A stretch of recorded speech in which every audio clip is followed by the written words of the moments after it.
Day of the Dead's significant to me. It is when I actually celebrate my family members who have since left us, right?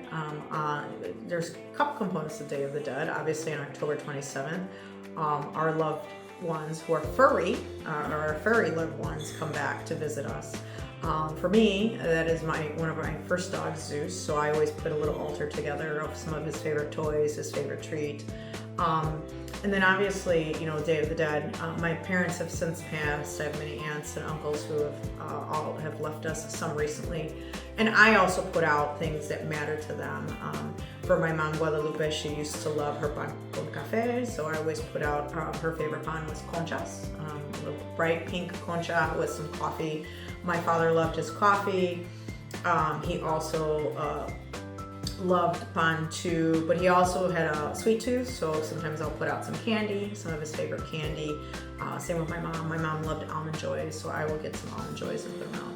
So my ofrenda, or my altar, I usually set it up with photos of my loved ones, of my parents, my aunts, my uncles.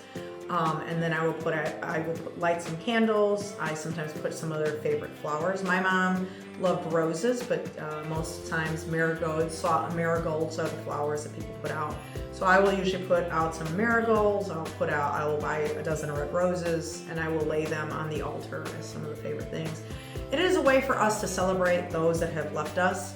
And in the tradition of Día de Muertos, it's that they come back to visit us, and we celebrate them. We celebrate who they were, and we welcome their visit by putting out these wonderful ofrendas of different things that they celebrate. So I celebrate Day of the Dead to remember those that have come before us, especially my family, and to celebrate their return.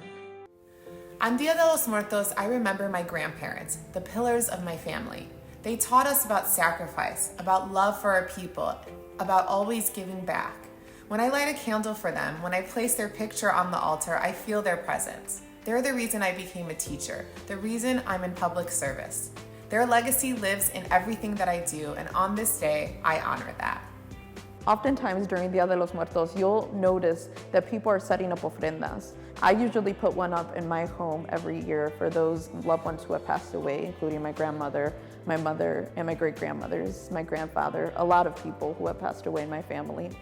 For me personally, Dia de los Muertos means that I get to honor those loved ones who have passed on, and also remember that they're never truly far away.